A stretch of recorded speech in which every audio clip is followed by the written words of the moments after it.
Alright guys, welcome back to another video, and in today's video we are installing our clutch, and we have here, as you can see, competition clutch. So this is going to be really awesome. This is a stage 4 6-puck sprung. So this is rated for about 350 if I remember right, yeah, and it's a single disc. So I'm very excited about this because once we get this installed, guys, our bell housing should be here this week as well. We'll then install our bell housing and get our motor into the soup, right? It's already lifted, so if anything, we are almost there, guys. I'm very happy we got our clutch today. So what I'm gonna do is set you guys up and install our flywheel, and then get our clutch on, and we'll go from there.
And bam, just like that, guys, we're all done.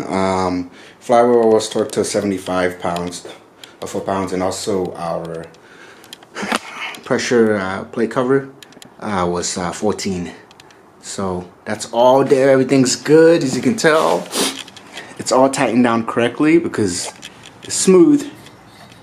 If you did it wrong, you know, you would tell how uneven this will be if one side is tightened more than the other. Oh, this will be like poking out some more. But yeah, it's all good. Side shot, smooth. Everything's on there good.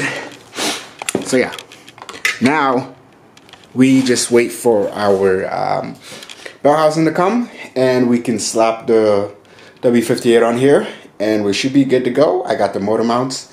Then we'll just, you know, see how everything fits in the car. So hopefully you guys enjoyed this video. If you did, make sure you give it a like, and if you're new, subscribe, and we'll catch you guys on our next one. Peace.